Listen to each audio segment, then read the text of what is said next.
দশক ধরে মধ্যপ্রাচ্যে একটি প্রশ্নই যেন ঘুরপাক খাচ্ছিল, ইরানকে কিভাবে নিয়ন্ত্রণে আনা যায়। তখনও ইসরায়েলের প্রধানমন্ত্রী ছিলেন না বেনিয়ামিন নেতানিয়াহু, তবে রাজনৈতিক ও নিরাপত্তা নীতির ভিতরেই গেঁথে গিয়েছিল একটি মূল বিশ্বাস: ইরান হলো আঞ্চলিক ভারসাম্যের সবচেয়ে বড় চ্যালেঞ্জ।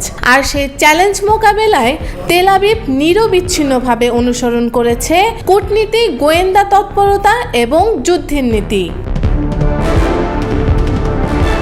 সাম্প্রতিক সময়ের একাধিক ঘটনার পর ইসরায়েল যেন আচমকাই সক্রিয়ভাবে অভ্যন্তরীণ ইরানকে লক্ষ্য করে অভিযান শুরু করেছে। বিভিন্ন সামরিক ও কৌশলগত স্থাপনায় ড্রোন ও অন্যান্য প্রযুক্তিগত হামলা ঘটেছে, যার ফলে ইরানের নিরাপত্তা মহলে তীব্র প্রতিক্রিয়া লক্ষ্য করা গেছে।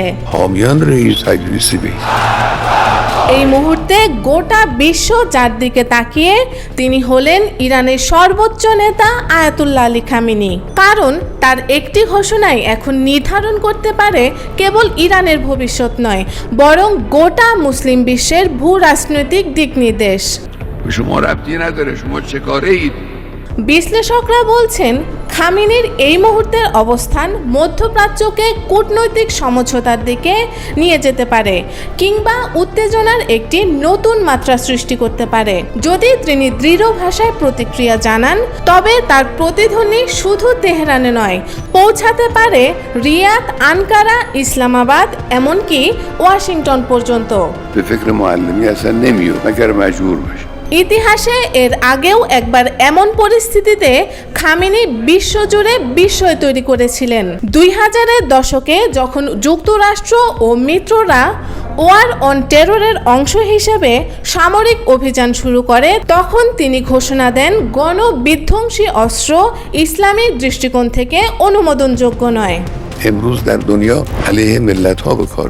বিশ্বের বহু রাজনীতিক ও গবেষক সেই ঘোষণাকে বলেছিলেন এক কৌশলগত মাস্টার স্ট্রোক। এতে ইরান নিজেকে তুলে ধরে শান্তিপূর্ণ ও নৈতিক অবস্থানে, যা পশ্চিমা ন্যারেটিভকে চ্যালেঞ্জ জানায়। তবে প্রশ্ন উঠেছে, এখনকার ভূ রাজনৈতিক বাস্তবতায় কি সেই নীতি এখনো একইভাবে প্রযোজ্য?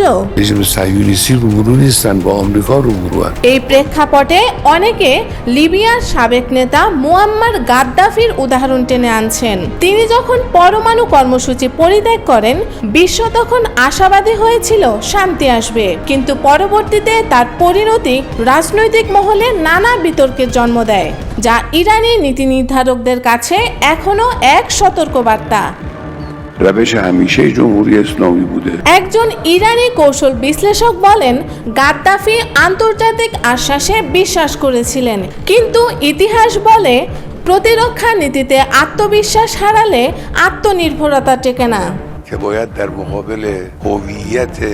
তবে এই মুহূর্তে শুধু ইরানের প্রতিক্রিয়া নয়, গোটা মুসলিম বিশ্বের দৃষ্টিভঙ্গিও কেন্দ্রবিন্দুতে চলে এসেছে।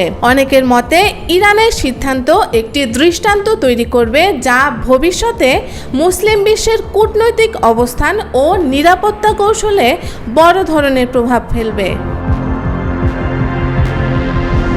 বিশ্ব এখন নিঃশব্দে অপেক্ষা করছে। আয়াতুল্লাহ খামেনির ঘর থেকে বের হওয়া একটি ঘোষণায় হয়তো মধ্যপ্রাচ্যের নতুন কৌশলগত মানচিত্রের ভিত্তি তৈরি করে দেবে। শান্তিপূর্ণ সমঝোতা, আত্মরক্ষা নীতির দৃঢ়তা, কিংবা একটি নতুন আঞ্চলিক ঐক্যের সূচনা সম্ভাবনা খুলে রেখেছে সব দিকেই। صدها هزار مثل این جوانها رو تربیت کنه و تربیت کرده